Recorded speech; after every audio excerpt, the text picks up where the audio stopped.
Megan Hayes, when you listen to her walk through this, I mean, obviously as someone, as a spouse, I understand where she's coming from, and obviously that must have been very difficult to watch.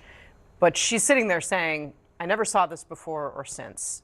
Do you think some of the things that she said in this book or in that interview are plausible? I think it's hard for people to wrap their mind around where she's coming from. I mean, if my significant other was having a stroke, I would probably be on the stage. I mean, I think that's just would be a natural reaction if someone's having a medical emergency, that you would be more vocal right then and there. I do think that, they're trying to sell books and she gets a chance to say her truth. But I think from a Democrat's perspective and the party's perspective, I think this is really poor timing that this is coming out and we're going backwards. And, this coupled with the autopsy from a couple weeks ago, it's definitely not helpful to anyone. And it is hard. It is hard for all of us who were out there defending them. I mean, we were on shows plenty of times where we were defending the president and his chance for re-election. So, I mean, it's hard to watch. I worked for them for a long time and it's disheartening. But at the same time, she gets to tell her truth. And if that's her truth, then yeah, I guess that's fine. I think some of the things that stood out, and I think we can show everyone or remind everybody that right after the debate performance, of course, Jill Biden walked up onto the stage with her husband, and they interacted with my CNN colleagues who were doing the debate, Jake Tapper and Dana Bash. The Atlantic, here they were right after. The Atlantic obtained a copy of Jill Biden's book, and in it, Jill Biden writes, "As the president walked off the stage, he whispered to his wife, 'I really effed up, didn't I?' 'Yes, you did,' Jill Biden says that she whispered back to him." Congressman, what's your reaction been to Jill Biden's book, her decisions to put all this out there, the way she's explained what was happening at that moment? Well, first of all, I'm not one to talk about spouses. I just think that's not my business as an elected official. I ran for the office. I don't want to put my spouse up. What this highlights, though, is this debate about the enablers around Biden. And did they protect him in such a way that no one else could know about it?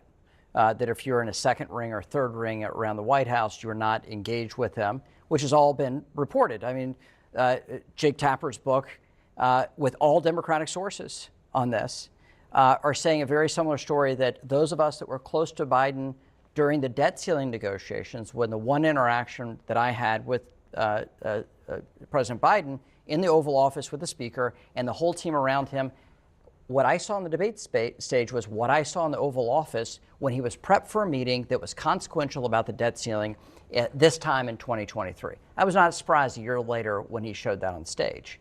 And that was me sitting at home, not having close connectivity, nor somebody as an elected official who was questioning his health. That was not my bag to do that. Like the armchair history degree, like me, saying that they have some medical science on the cognitive abilities of other people is absurd, no matter if you're on TV or not. So I try to stay away from that. The thing here that I welcome as a Republican is to question everything, right? The fact that the Democratic Party was going to and did renominate somebody who couldn't hold a sentence together on national TV is the most shocking thing, that the Democratic Party would permit this in the hopes that they could just beat Trump, right? So everything is now justified because of Donald Trump.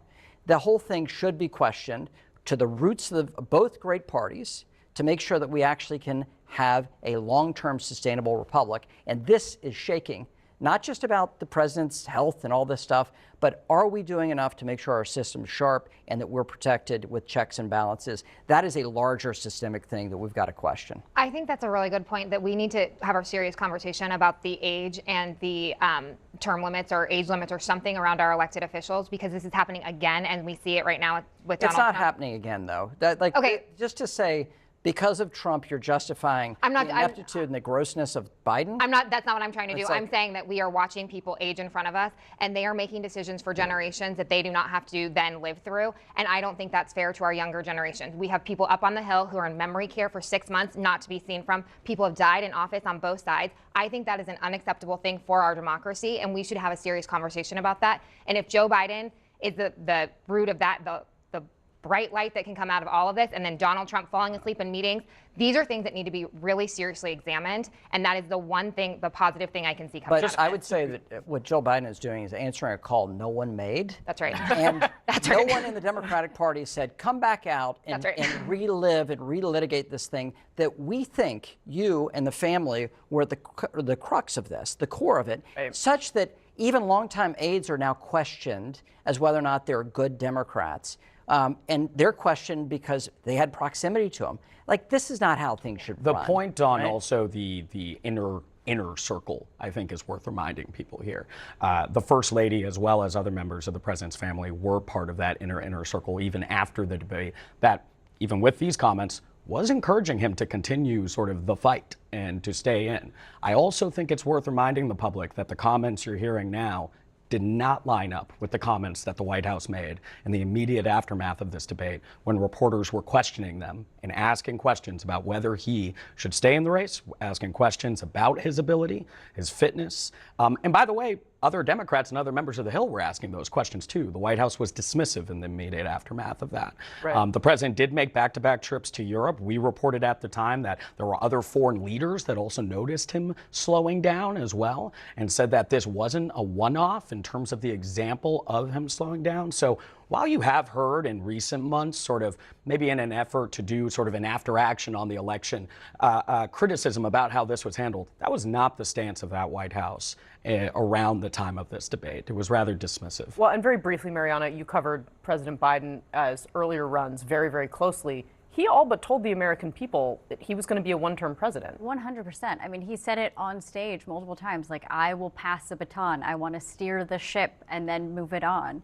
to the next generation. And the fact that that didn't happen was part of the reason why so many Democrats were so upset. And the one thing I've heard this week about this is Democrats don't want to talk about this. Like, stop bringing up 2024. Yeah, for sure. All right, still to come here.